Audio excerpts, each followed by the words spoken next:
Assalamualaikum warahmatullahi wabarakatuh. Selamat sore pemirsa dan pendengar. Apa kabar Anda hari ini? Semoga sehat-sehat selalu. Saat ini Anda menyaksikan Dokter Tak bersama saya Wafik Asisa yang bekerja sama dengan Venus melindungi cantikmu kini dan nanti. Nah pemirsa dan pendengar, mulut ini merupakan salah satu media transmisi dan tempat berkembangnya virus dan bakteri termasuk virus COVID-19 sehingga ini sangat beresiko menularkan atau ditularkan dari mulut orang lain. Nah, penting menjaga kebersihan gigi dan mulut selama masa pandemi ini. Kita akan membahasnya terkait dengan bagaimana pentingnya menjaga kebersihan mulut dan gigi selama masa pandemi ini bersama dengan Dokter Gigi Ibu Sukaini Ibrahim, PhD dari Rumah Sakit Wahidin Kota Makassar.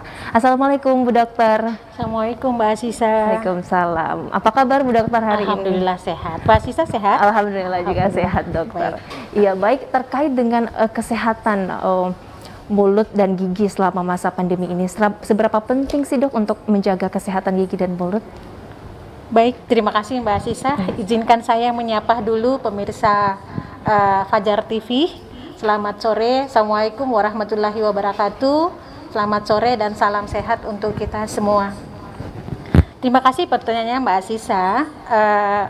Sekaitan dengan seberapa penting, sangat-sangat penting untuk menjaga kebersihan gigi dan mulut walaupun bukan dalam masa pandemi ini, tapi dalam masa pandemi ini itu kita lebih diminta untuk aware.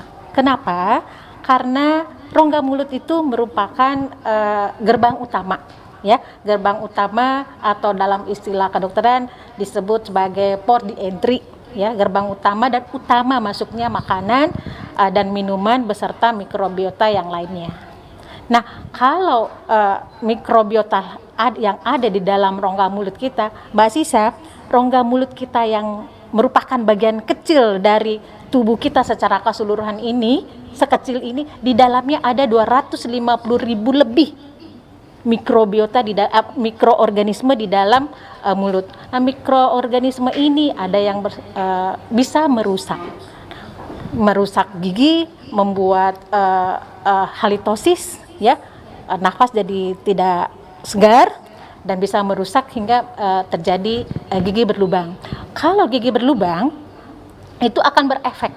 Tentunya efeknya bagaimana kita tidak bisa makan dengan enak, seenak bagaimanapun makanan dan minuman. Kalau lagi sakit gigi, pernah merasakan sakit gigi mungkin, itu tidak ada enaknya.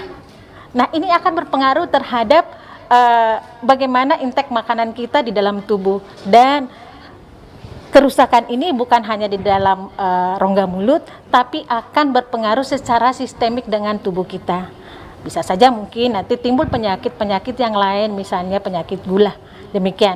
Sehingga pada masa pandemi ini kita diminta lebih aware lagi, memperhatikan kebersihan gigi dan mulut. Apalagi pada masyarakat sekarang, ya, karena diterapkannya work from home. Kebiasaan masyarakat kalau keluar tidak perlu sikat gigi pada saat keluar. Nanti mau sikat gigi baru keluar, padahal sebenarnya itu sangat-sangat di luar anjuran.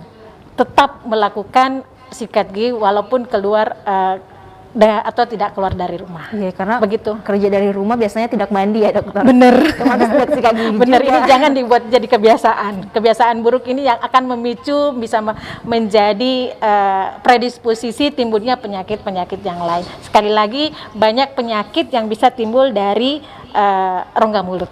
Ya, ketika mungkin sakit gigi dan istirahat pun terganggu, otomatis daya tahan tubuh juga menurun, ya Dok. Bener. Jadi saya sambung ceritanya tadi, kalau kita sudah sakit, apapun yang kita makan itu tidak akan intake kecukupan vitamin, energi itu tidak akan, sehingga itu akan berpengaruh secara sistemik atau secara keseluruhan dalam tubuh.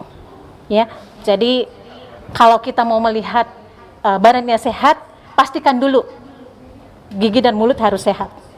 Sekali lagi tadi intinya bahwa gigi dan mulut adalah port di entry atau gerbang utama. Iya, yang kemudian Dok menjadi hal krusial selama pandemi ini adalah terkait dengan pelayanan kesehatan gigi dan mulut di fasilitas kesehatan. Seperti apa Dokter prosedurnya selama pandemi ini? Selama pandemi ya, terus terang antara ada banyak perbedaan tata laksana pelayanan ya sebelum pandemi dengan setelah pandemi. Tentunya banyak sekali hal-hal yang membuat riweh ya, agak-agak ribet sedikit, tapi walau bagaimanapun kita tetap harus menjalani karena prinsip kita bagaimana keselamatan pasien, bagaimana keselamatan kita sendiri ya. Jadi untuk pelayanan awalnya misalnya pada sebelum pandemi tidak diharuskan bahwa di dalam ruang tindakan itu harus negatif. Sekarang itu semua ruang tindakan, ruang isolasi itu harus bertekanan negatif. Bertekanan negatif artinya di sini sirkulasi udara yang ada di dalam ruangan tersebut harus terbuang keluar. Itu salah satu contohnya. Terus bagaimana pemakaian APD? APD untuk dokter dengan perawat ya, bagaimana ketersediaan alat-alat, misalnya sebelum masuk kita ada siapkan cuci tangan dulu, kan belum ada tata laksana seperti itu, belum ada cuci tangan, terus untuk ukur suhu, malah kalau perlu siapkan oximeter untuk melihat saturasi ya. Terus dokter dan perawatnya harus pakai APD lengkap level 3, harus 3. lengkap level 3 itu. Bagaimana sterilisasi alat instrumennya ya, juga apakah pada setiap pergantian pasien dilakukan disinfeksi. Bagaimana sterilisasi, desinfeksi ruangan, bagaimana penata laksanaannya sehingga pelayanan seefektif mungkin, karena kita menghindari kontak yang terlalu lama ya. Bagaimana di dalam ruang praktek apakah ada social distancing ya, protokol kesehatan yang lain yang menjadi requirement untuk pelayanan gigi dan mulut, begitu. Iya, jadi APD yang digunakan tadi level 3 lengkap ya dokter. Terkait dengan pasien yang datang untuk diperlukan untuk datang langsung mendapatkan tindakan medis, biasanya dalam kategori seperti apa dok?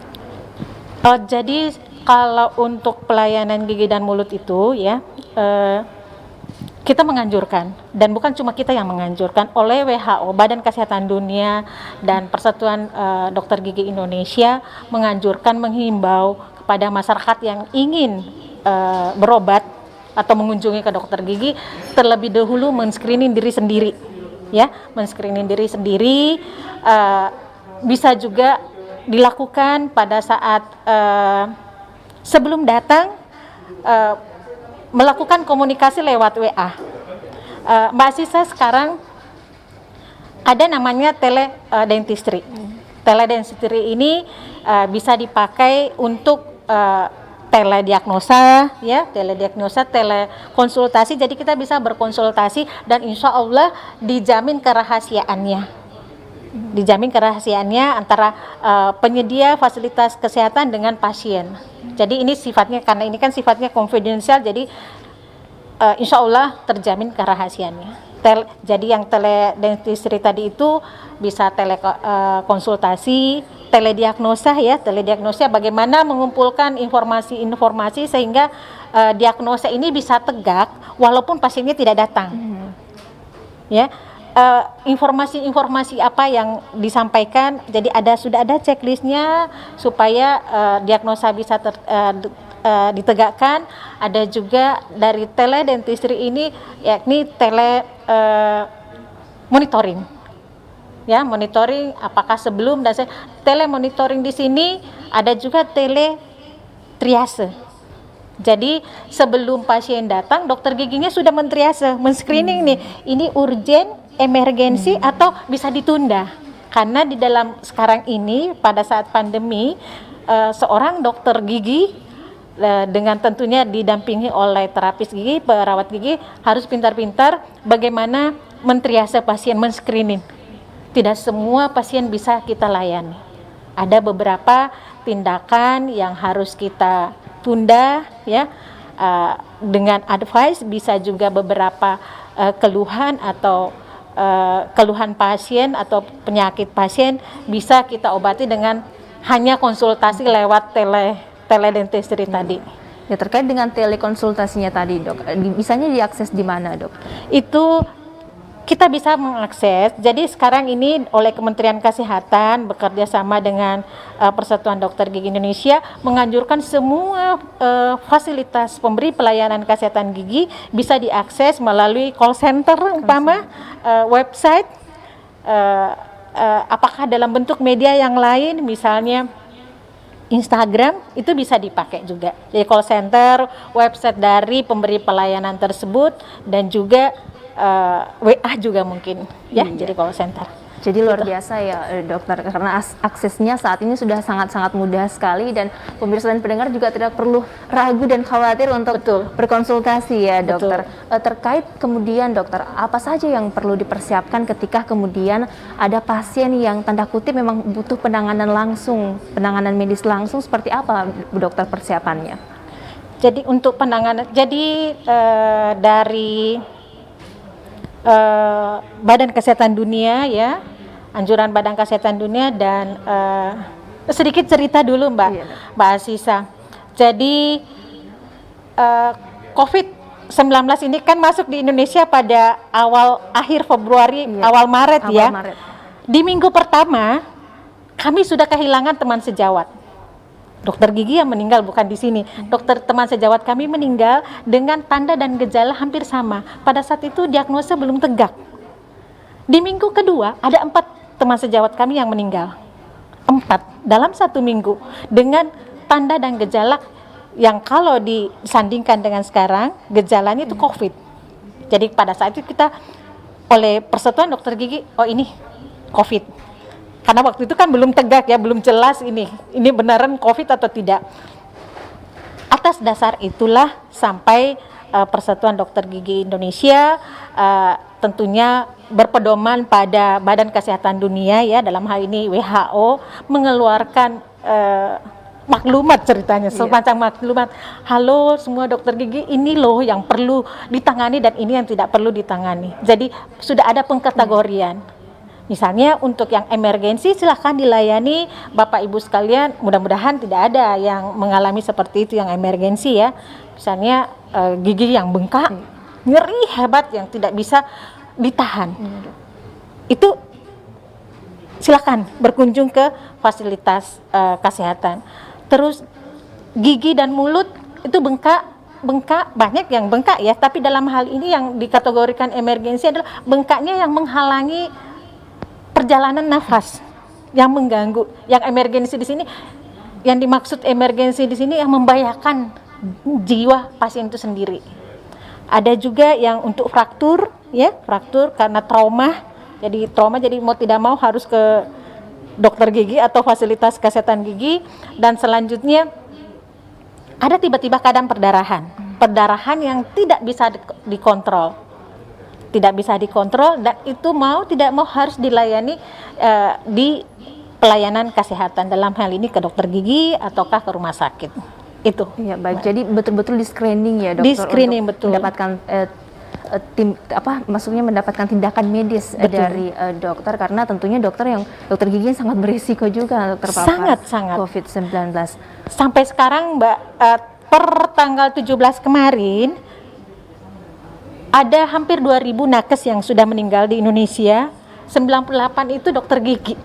Begitu dekatnya transmisi penularan antara dokter dengan pasien dengan dokter, dan bukan cuma itu saja tapi juga lingkungan yang ada di dalam ruangan tindakan tersebut. Jadi sangat-sangat rentan. Ya, dan tentu kita perlu saling jaga ya dokter. Benar, saling mengingatkan. Saling mengingatkan juga, baik. Dan pemirsa dan pendengar, terkait dengan bagaimana kemudian cara pertolongan pertama ketika kita mengalami sakit gigi di rumah, kita akan membahasnya bersama dengan Dr. Sukaini. Tapi usai jeda berikut ini tetaplah bersama kami di Dokter Tak.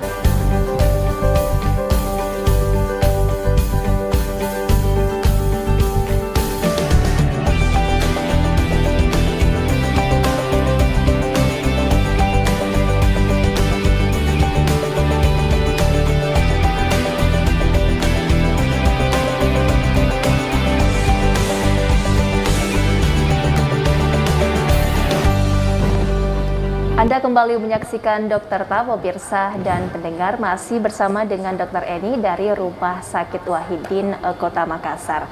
Nah, pemirsa dan pendengar, di segmen sebelumnya Bu Dokter sempat menyinggung terkait dengan kategori-kategori yang perlu untuk segera mendapatkan tindakan medis, dan yang menjadi pertanyaan kemudian dokter, bagaimana cara pertolongan pertama yang bisa kita lakukan ketika kemudian di rumah menderita sakit gigi? Seperti apa sih dok pertolongan pertamanya? Baik, terima kasih. Ini tentunya banyak pemirsa Fajar TV yang mengalami ya, apalagi dengan masa pandemi seperti ini, di mana praktek dokter gigi jarang sekali ya. Padahal aturan yang sebenarnya nih, pemeriksaan lidah mulut itu dalam setahun minimal 2 kali. Dengan adanya peraturan yang seperti ini, PPKM, sehingga membuat praktek dokter gigi jarang, dan akhirnya tambah lagi dengan kondisi yang memicu, mungkin faktor stres juga bisa menimbulkan cepat timbulnya kerusakan gigi dan mulut ya. Di samping itu juga pola makan ya.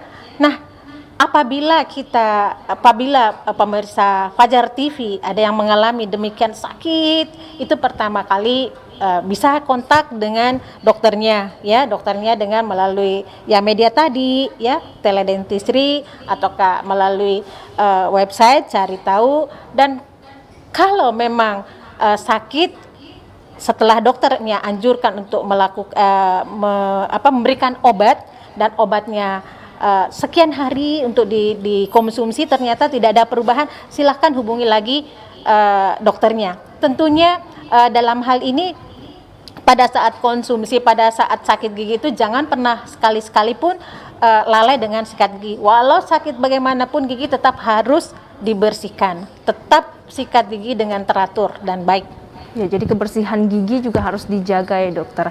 Terkait dengan mengkonsumsi obat pereda rasa sakit dokter yang dijual bebas di apotik, apakah bisa tanpa resep dokter untuk dikonsumsi lebih lama atau seperti apa dok? Pereda sakit ya. Untuk obat pereda sakit sebenarnya itu ada bermacam-macam tipe ya, tergantung dari jenis penyakitnya, tergantung dari usianya, dan tentunya yang lebih paham ini adalah dokternya. Namun apabila sebelumnya sudah ada track recordnya mengkonsumsi obat pereda rasa sakit, bisa saja kita membeli sendiri ya, tapi dengan tentunya mempertimbangkan, misalnya untuk ibu hamil umpama ya, tidak boleh sembarang meminum obat sakit gigi ya. Itu yang menjadi bahan pertimbangan. Kalau misalnya memang sudah terbiasa dan memang dari jadwal misalnya 3 hari pemakaian yang dianjurkan, silakan dibeli sendiri. Tentunya sekali lagi tadi, bahwa di zaman pandemi ini sudah disiapkan cara bagaimana supaya kontak antara dokter dengan pasien kurang, tapi tetap terlayani dengan informasi tersebut ya. Dengan zaman yang canggih demikian, kita bisa mengontak juga di website, banyak Halo Dokter ya. Banyak sekali media-media di zaman sekarang yang bisa kita interaksi dengan dokter gigi, apakah di setempat atau dimanapun. Dengan lewat media tersebut kita bisa bertanya dan bisa mendapatkan jawaban secepat. Resiko kemudian dokter yang dialami ketika sakit berkepanjangan tapi enggan untuk berkonsultasi secara medis, seperti apa resiko yang biasanya terkena? Tentunya ini akan menjadi fatal ya. Suatu penyakit yang bila tidak diobati, dibiarkan berlarut-larut, itu umpama gigi ya, gigi yang sakit tidak diobati, tidak diterapi, itu akan merusak jaringan yang ada di samping-sampingnya. Itu hanya di dalam gigi dan mulut, tapi bukan hanya di dalam mulut. Seperti yang saya sampaikan tadi, bahwa sakit gigi itu akan bermanifestasi ke sistemik, ke tubuh yang lain. Itu akan berakibat fatal. Kemudian dokter, terkait dengan virus COVID-19, apakah kemudian ada gejala khusus bagi gigi yang menjadi tanda ini terinfeksi COVID-19 atau seperti apa dok? Untuk sekarang ini ya, laporan jurnal dari luar negeri ada yang melaporkan bahwa pada penderita COVID ya, mereka membagi untuk penderita COVID yang sederhana, manifestasi oral ini penampakan di dalam rongga mulut itu lidahnya berwarna merah muda dan ada bercak putih. Untuk pasien yang COVID yang moderate, artinya yang kasus sedang, itu lidahnya manifestasinya di dalam rongga mulut itu lidah berwarna keunguan ditambah dengan bercak kuning. Untuk pasien COVID yang krisis, lidahnya menjadi lembek, melunak. Namun hasil temuan atau laporan dari jurnal luar negeri ini tentunya belum bisa dijadikan patokan. Masih dibutuhkan penelitian lebih banyak lagi, lebih dalam lagi untuk mengklaim bahwa ini adalah manifestasi oral dari COVID-19. Ketika kemudian dokter ada yang penyintas COVID-19 kemudian ingin berkonsultasi ke dokter gigi, maksimal biasanya berapa lama dokter untuk proses pemulihannya untuk bisa berkonsultasi ke dokter?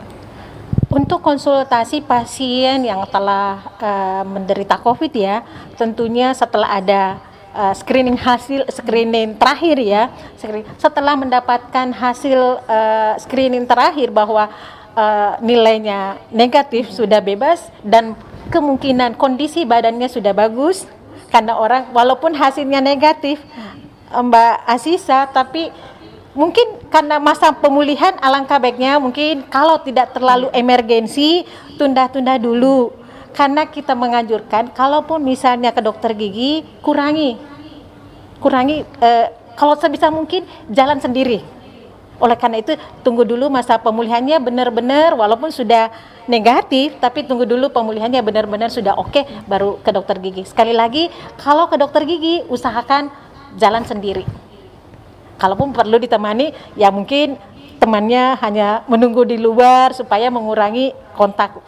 Iya. Demikian, Mbak. Jadi sebaiknya didampingi dan juga yang paling penting adalah sembuh total dulu ya, dari COVID-19 baru berkonsultasi. Benar. Kembali ke dokter gigi. Karena walaupun hasilnya negatif, ini sudah sakit nih berminggu-minggu, tentunya butuh penyegaran kembali supaya bisa jalan sendiri. Jangan sampai betul nilainya hasil COVID-nya sudah negatif, tapi ternyata kondisi badan yang lain belum bisa jalan, masih sempoyongan, justru akhirnya akan memberikan masalah di tengah jalan umpama ya, seperti itu. Iya, baik. Jadi tolong sama-sama kita saling jaga. Saling jaga. Sekali lagi saling jaga untuk kesehatan kita bersama, karena dokter juga sangat-sangat berisiko sekali untuk terpapar COVID-19. Baik pemirsa dan pendengar, kami harus jeda terlebih dahulu. Setelah ini kita akan mengkonfirmasi mitos atau fakta terkait dengan kesehatan gigi dan mulut bersama Dokter Ani. Jangan kemana-mana, tetap bersama kami di Dokter Tak.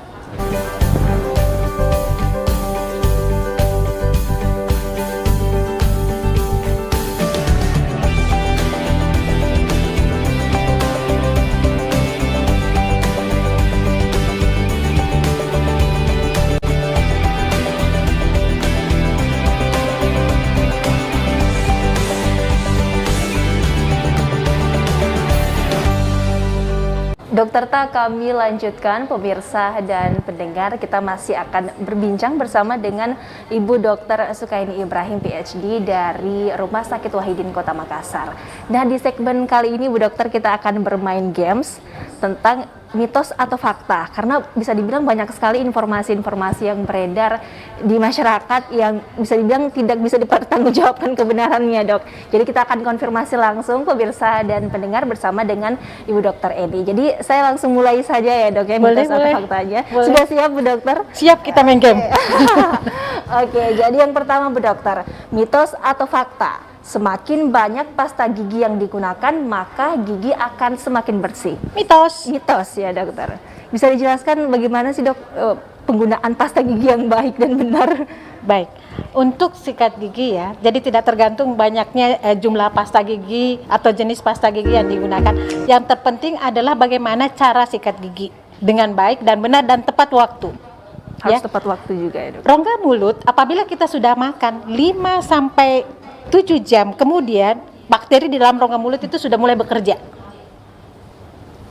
bakteri dalam rongga mulut sudah mulai bekerja mau merusak gigi kita. Dalam hal ini flora normal yang ada di dalam sudah berubah. Jadi Ya, yang paling penting adalah caranya dan waktunya. cara dan waktu. Iya, banyaknya pasta gigi itu tidak berpengaruh sama sekali. Tidak ya, dokter? menjamin. Banyak dan merek itu tidak menjamin. Memang ada yang direkomendasikan ya, yang lebih ampuh untuk membunuh mikroflora yang di dalam mikrobiota yang ada di dalam rongga mulut. Tapi sekali lagi yang paling utama adalah cara dan waktu. Iya, dan Ya. selanjutnya Bu Dokter, ini berhubungan lagi dengan mitos atau fakta kita selanjutnya.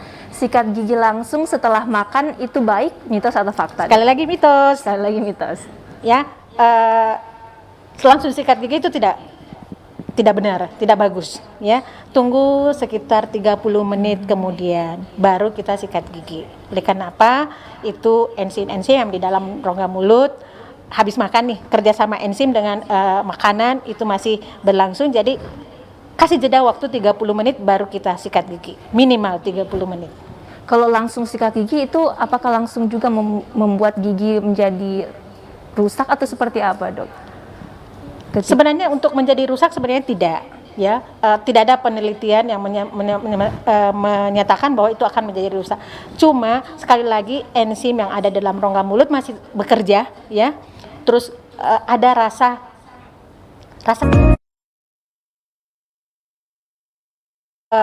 dalam rongga mulut bisa menjadi lebih segar setelah makan, apalagi kalau misalnya makan seafood, sikat gigi langsung terasa segar. Tapi itu sebenarnya kurang bagus dan tidak dianjurkan juga tidak ya, dianjurkan. Dianjurkan minimal setelah 30 menit. Iya, minimal setelah 30 menit pemirsa dan pendengar. Dan selanjutnya mitos atau fakta Bu Dokter, berkumur dengan air panas dan garam dapat membunuh kuman dan bakteri. Mitos atau fakta? Fakta. Oh, fakta ya. Fakta. Kenapa? Garam itu mengandung NaCl. Ya, NaCl ini sebagai antibakteri. Ya, jadi berkumur dengan air garam bisa menjadi bisa meminimalisir bakteri atau mikrobiota, mikroorganisme yang ada di dalam rongga mulut.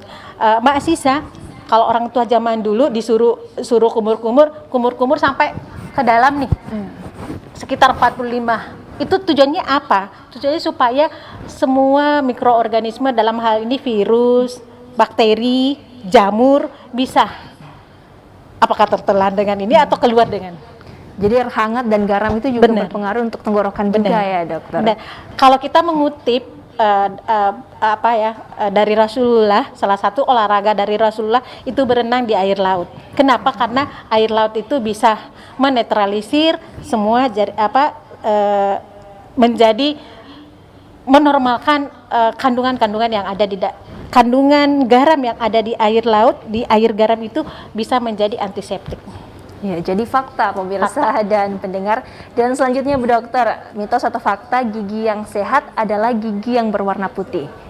Mitos.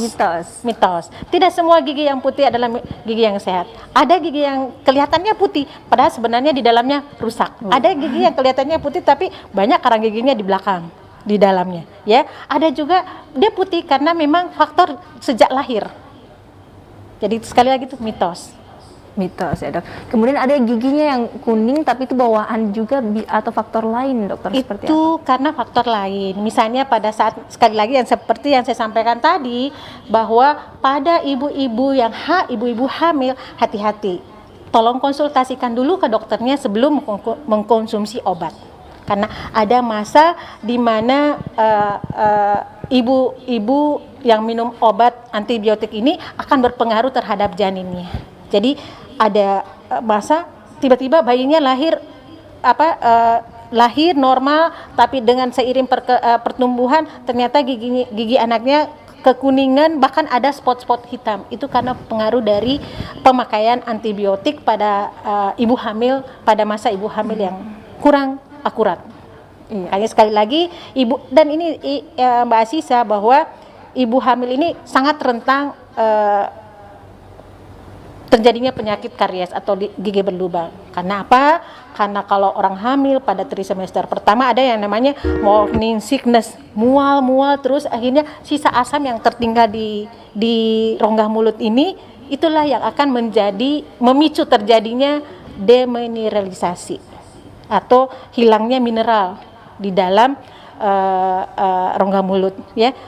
Akhirnya jadi asam terus, asamnya ini yang melengket terus di permukaan gigi. Melengket terusnya inilah yang memicu terjadinya lubang tersebut. Jadi Bu hamil lemah. Jadi Bu hamil memang harus intens juga ya menjaga kebersihan dan mulut untuk dirinya dan juga untuk buah hati ya, dokter. Betul. Jadi bukan cuma ibu hamil, mulai dari hamil ya sampai melahirkan, sampai punya anak pun. Bahkan ada satu penelitian yang sangat menarik Mbak Asisa, bahwa zaman dulu kalau nenek kita membantu memberikan dot kepada cucu, dicoba dulu tuh, dicoba pakai lidahnya. Jangan-jangan nanti kuman dari neneknya pindah ke anaknya. Jadi kalau kita mengampilkan bahwa gigi ibu yang menyusui sudah kurang bagus, terus kadang kan membantu untuk dijilat-jilat dulu supaya tidak, apakah untuk ngetes ini panas atau dingin nih, dijilat dulu baru diberikan sama anaknya. Itu kita asumsikan si ibu ini memberikan kuman, memindahkan kuman ke anaknya. Betul. Sebaiknya jangan ya, Dok. Kalau ibunya giginya bagus, tidak apa-apa. Tapi kalau gigi ibunya penuh dengan bakteri, berarti memindahkan kuman ke anak. Betul. Ke buah hati dong. Betul sekali. Iya. Pesan untuk Mbak Asisa. Selanjutnya Bu Dokter, ini mitos fakta yang terakhir, mencabut gigi bisa menyebabkan kebutaan, mitos atau fakta, Dok? Mitos Ya, Dok. Mitos. Karena kemarin saya sempat ngobrol sama teman ya, dokter. Dia bilang kalau dia habis cabut gigi bungsu. Tidak lama setelah itu divonis minus sama dokter rumah sakit. Seperti apa itu, Dok, biasanya? Pencabutan gigi akhirnya menjadikan giginya minus ya. Bahkan ada di luar sana cabut gigi akhirnya jadi buta. Sebenarnya tidak ada hubungannya. Tidak ada hubungan ya? Pada saat penata laksanaan dengan baik dan benar cara dan dilakukan oleh dokter gigi ya, yang mempunyai kompetensi tentunya, itu tidak ada. Dan itu dari dalam pelajaran anatomi itu tidak ada kaitannya juga. Yang dimaksud tadi temannya Mbak Asisa bahwa setelah cabut gigi, giginya menjadi minus ya. Matanya menjadi minus. Matanya menjadi minus. Matanya menjadi minus mungkin setelah cabut gigi baru periksa, akhirnya dokternya bilang minus, padahal bukan dari cabut giginya tersebut. Jadi mitos ya. Mitos. Dan sebaiknya ke dokter gigi daripada ke tukang gigi. Jangan sekali-sekali ke dokter gigi ya, pemirsa Fajar TV. Ke tukang gigi. Oke, baik. Dan terakhir Bu Dokter, closing statement Anda. Bisa diberikan tips dan pesan Bu Dokter untuk pemirsa dan pendengar terkait dengan pentingnya menjaga kesehatan gigi dan mulut di masa pandemi ini. Silahkan, Dok. Baik, makasih Mbak Asisa. Untuk teman sejawat nakes di luar sana, mari kita sama-sama saling bergandeng tangan ya, saling menjaga diri, tetap semangat memberikan pelayanan yang terbaik walaupun nyawa kita sendiri berada di masa-masa krisis, nyawa kita dan keluarga sendiri, tapi insya Allah semua sudah ditakdirkan sama Allah. Kita tetap menjaga diri, menjaga teman, menjaga sahabat, dan menjaga lingkungan sekitar. Untuk teman nakes ya, jadi tetap semangat. Dan untuk pemirsa TV ya, closing statement saya untuk semuanya, kita tidak bisa menghentikan Mbak Asisa, kita tidak bisa menghentikan matahari terbenam. Iya, Dok. Tapi kita bisa menghentikan penularan virus corona ini dengan saling menjaga, dengan menerapkan protokol kesehatan. Jaga imun, perbaiki pola hidup, pola makan, olahraga, ya. Protokol kesehatan di mana dan kapanpun tetap dijalankan. Insya Allah. Terkait dengan pelayanan di Rumah Sakit Wahidin sendiri, Dok, bisa dijelaskan seperti apa saat ini?